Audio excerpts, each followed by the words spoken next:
Governor Punjab Gulab Chand Kataria पहुंचे जिला गुरदासपुर ਦੇ डेरा बाबा नानक हल्के ਵਿੱਚ ਉੱਥੇ ਹੀ ਕਰਤਾਰਪੁਰ ਕੋਰੀਡੋਰ ਦੇ ਨੇੜੇ ਪਹੁੰਚ ਕੇ ਲਿਆ ਸਥਿਤੀ ਦਾ ਜਾਇਜ਼ਾ, ਜਿੱਥੇ ਪ੍ਰਸ਼ਾਸਨਿਕ ਅਧਿਕਾਰੀਆਂ ਦੇ ਨਾਲ ਗੱਲਬਾਤ ਕੀਤੀ ਤੇ ਉਹਨਾਂ ਨੂੰ ਜਾਣਕਾਰੀ ਵਾਸਤੇ ਉੱਥੇ ਹੀ ਹੜ੍ਹ ਪੀੜਤਾਂ ਦੇ ਨਾਲ ਵੀ ਮੁਲਾਕਾਤ ਕਰਕੇ ਉਹਨਾਂ ਦੀਆਂ ਮੁਸ਼ਕਲਾਂ ਬਾਰੇ ਵੀ ਜਾਣਕਾਰੀ ਹਾਸਲ ਕੀਤੀ ਗਈ।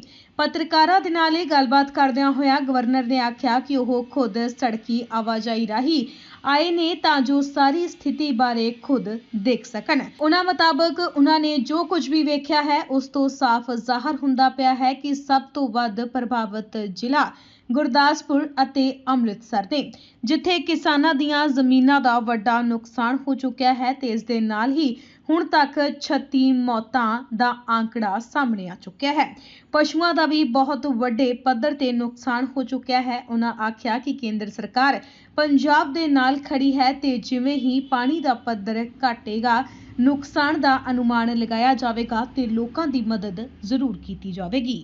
पहले मैं भी आया हूँ, मुख्यमंत्री जी भी आए हैं, बाकी सब मंत्री हैं, जितने भी जनप्रतिनिधि एमएलए हैं वो भी सब फील्ड में हैं।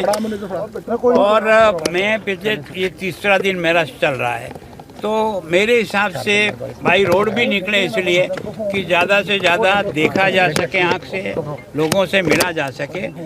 मैंने जो कुछ भी अभी तक देखा है, मैं ये चौथे ज़िले में एंटर कर रहा हूँ। मेरे हिसाब से ये जो गुरदासपुर और अमृतसर यही सबसे ज़्यादा इस पानी की मार से एकदम इफेक्ट हुआ।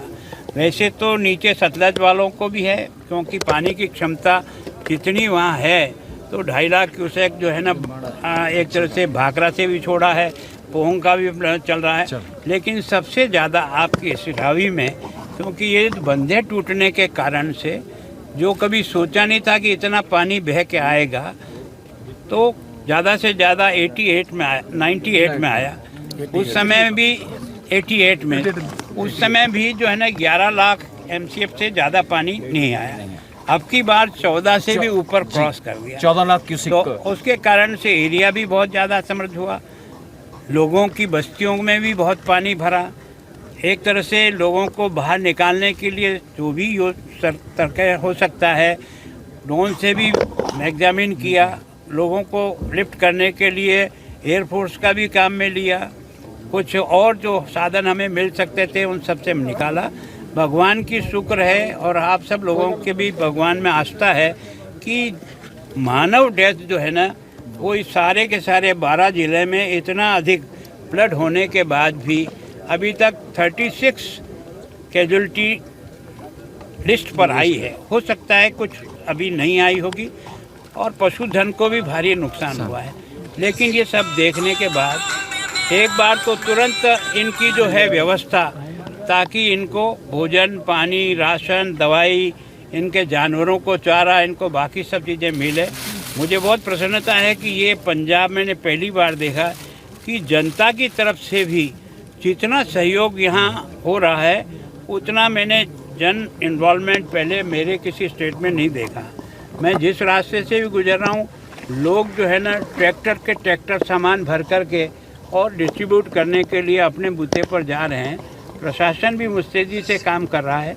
नुकसान का जो हिसाब किताब है वो तो पानी उतरने के बाद ही सही उसका आकलन होगा, और उस आकलन के लिए मैंने गृह मंत्री जी से स्वयं से बात की है जी, प्रधानमंत्री जी ने स्वयं मुख्यमंत्री से बात की है, अभी शिवराज सिंह जी की मेरी बात हुई है, वो भी कल आकर के इधर का सारा देख के जाएंगे। और किसान को जो फसल का नुकसान हुआ, मकान का नुकसान हुआ, जानवर का नुकसान हुआ, और भी जो है उसमें ज़्यादा से ज़्यादा कैसे केंद्र की सरकार हमारी मदद करे, ये यहाँ से रिपोर्ट जाने के बाद उनकी टीम भी यहाँ आएगी, सर्वे करेगी, और वो सब मिला कर के अधिक से अधिक जो कुछ दिया जा सकता है वो निश्चित रूप से देंगे। क्योंकि ये केवल और केवल उनकी मांग नहीं है, हमारा दायित्व भी है कि संकट के समय में ऐसे परिवारों को कैसे बाहर निकालें, ये सरकार की प्रायोरिटी रहती है। जहाँ तक मेरा अनुभव है, सरकार के पास ऐसी संकट के समय पैसे की कोई कमी नहीं रहती। कई राज्य जो है ना, वो पंजाब को आर्थिक सहायता भी बिना मांगे ही राज्य सरकार भेज रही है, ताकि सब राज्य भी मिलकर के इसमें हमारे सहयोगी बन रहे हैं। तो मैं सोचता हूँ कि लेकिन इसका सही आकलन पानी उतरने के बाद, जो सबसे बड़ी त्रासदी आने वाली है वो उतरने के बाद आएगी। कारण क्या है, कई मकान जो डैमेज होंगे और जो गिरेंगे वो बारिश के बाद धूप के आते ही कई मकान निश्चित रूप से, विद्यालय हो सकते हैं, अस्पताल हो सकती है, आंगनवाड़ी हो सकती है। मेरी प्रशासन से निवेदन है कि एक बार सब बिल्डिंगों का इंजीनियर के द्वारा वेरिफिकेशन के बाद ही बच्चों को और इन सरकारी जो बिल्डिंगें हैं उनमें प्रवेश उसके बाद ही दें। जैसे पंजाब सरकार ने 7 तारीख तक छुट्टियां डिक्लेयर कर दी, हम भी चाहते हैं कि पहला वेरीफाई हो जाए, उसके बाद बिल्डिंग में प्रवेश करे तो नुकसान जनहानि नहीं हो। पंजाब में 10 दिन हो गए अभी तक कोई राहत पैकेज की बात नहीं हुई और कोई सार लेने सेंटर से नहीं आया। ऐसा कभी नहीं। एक सेकंड ठहरो यार, मैं भी 40 साल राजनीति में रहा हूँ। हर सरकार के पास आपदा राहत कोष का जो सालाना बजट होता है वो राज्य सरकार के खाते में, चाहे आपदा आए चाहे नहीं आए, उनके खाते में डाल दी जाती है। एक बार तुरंत मदद करना उस पैसे में से राज्य सरकार का दायित्व है। उसके बाद का नुकसान का कैलकुलेशन करने के बाद केंद्र सरकार केवल और केवल पंजाब को ही नहीं, देश के हर राज्य को अधिक से अधिक जितनी मदद हो सकती है उतनी मदद करती है। ये मन में कोई शंका नहीं रखनी चाहिए कि पंजाब क्योंकि दूसरी सरकार है और वहाँ कोई, सरकारें भले ही बदल जाती है पर इंसान नहीं बदलता। पर सीएम तो कह रहे भी पंजाब को शेष पैकेज जो हमारा बकाया था ऐसा है कि मैं भी कह दूं कि 10 लाख करोड़ रुपए चाहिए, पर एनालिसिस करने के बाद जो वाजिब बनेगा देंगे। मांगना हमारा अधिकार है। आपसे भी अगर हम कभी पूछेंगे तो 1 से 4 बताओगे, नहीं बताओगे। राम धर्म से बात बोलना है, सच बात। सर ऐसा हो सकता है कि जो परमानेंट हल किया जाए, जो बार बार टूटता है बांध, अगर इसका परमानेंट हल होगा तो किसी को ये जो पैकेज देने की जरूरत ही नहीं पड़ेगी। देखो, सामान्यतः आप भी 70 साल से देश में रह रहे हो, मैं भी रह रहा हूँ। आप भी अपने घर में कोई चीज़ बनाते हो तो परमानेंट 100 साल की सोच के बनाते हो क्या? जरूरत के अनुसार बनाते जाते हैं। जैसा संकट आता है उसका मुकाबला उस ढंग से करते हैं। सर, जो दुश्मन है बहुत कमजोर है,